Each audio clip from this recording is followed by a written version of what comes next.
ഓർക്കാൻ പറ്റുന്ന സംഭവങ്ങൾ വല്ലതും കമൽജിയുടെ മനസ്സിലുണ്ടോ? അല്ല, പല സംഭവങ്ങളുണ്ട്. ഇപ്പോൾ ദാസേട്ടനായിട്ട് ബന്ധപ്പെട്ടിട്ടുള്ള പല സംഭവങ്ങളുണ്ട്, കാരണം പാടിയതിൻ്റെ അകത്തുള്ള ഇതുകളൊക്കെ.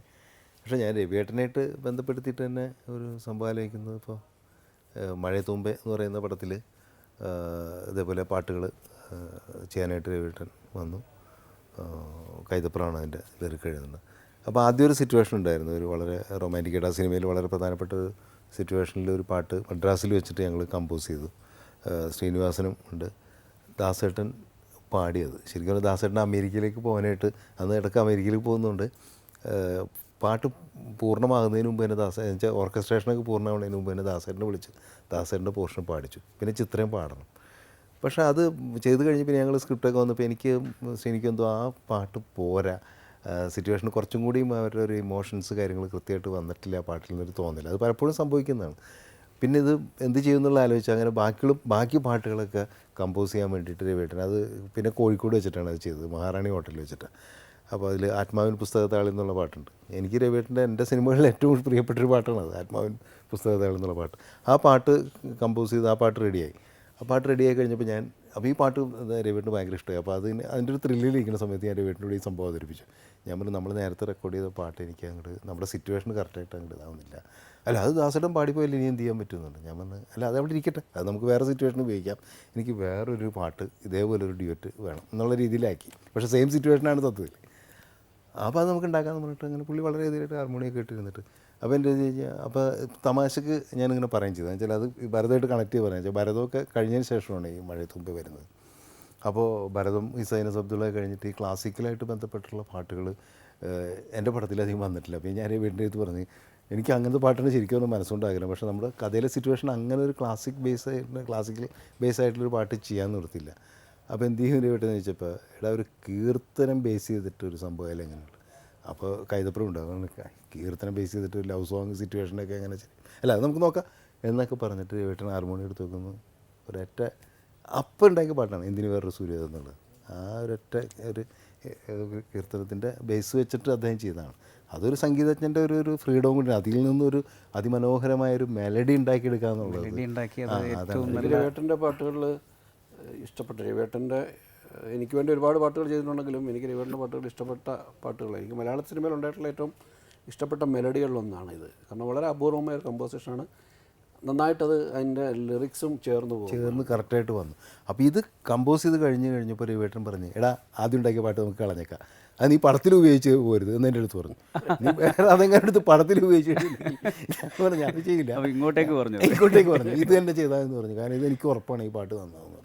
അപ്പോൾ അത് എനിക്കും ശ്രീനിക്കും ഭയങ്കര സന്തോഷമായി. കാരണം വെച്ചാൽ അതിനൊക്കെ അപ്പോൾ ആ പാട്ട് മോശമായിട്ടല്ല നമ്മൾ പറയുന്നത്, പക്ഷേ അതാണ് ചില ഒത്തുവരലെന്ന് പറഞ്ഞാൽ. അങ്ങനെ പലപ്പോഴും നമുക്കിപ്പോൾ സിബിയനെ പറഞ്ഞില്ലേ, കഥ ലാസ്റ്റ് മിനിറ്റിൽ മാറ്റി ഭരതം വേറെ കഥ ചെയ്യുന്നു.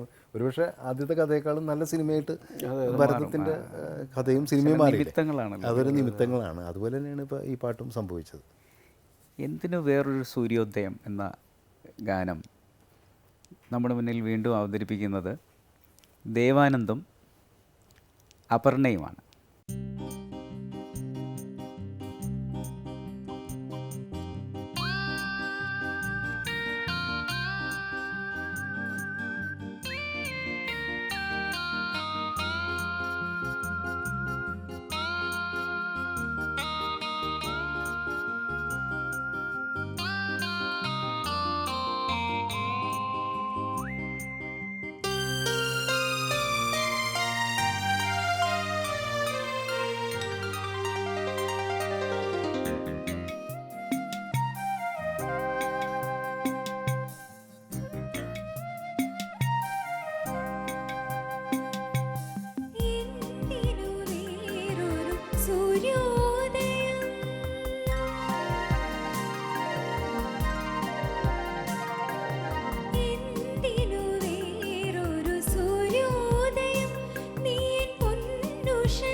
നിന്റെ നോപുരമർമരം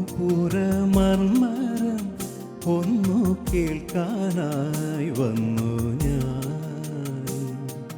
നിന്റെ സാന്ത്വന വീണുവിൽ രാഗലോലമായി ജീവിതം. നീ എൻ്റെ ആനന്ദ നീലാംബരി, നീ എന്നും അണയാത്ത ദീപാഞ്ജലി, ഇനിയും ചിലമ്പണിയോ. എന്തിനു വേറൊരു സൂര്യോദയം.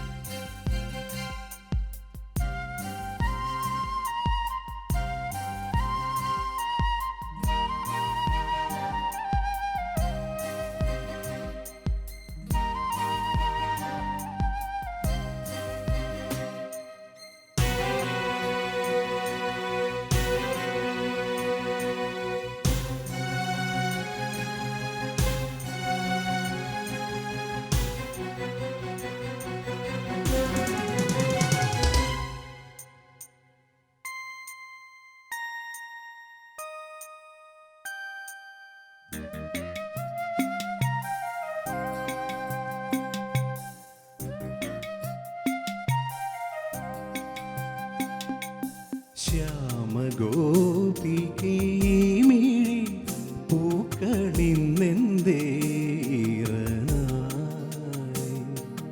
താവകാങ്കുലിലാളനങ്ങളിൽ ആർദ്രമായി മാനസം. പൂകൊണ്ടു മൂടുന്നു വൃന്ദാവനം, സിന്ദൂരം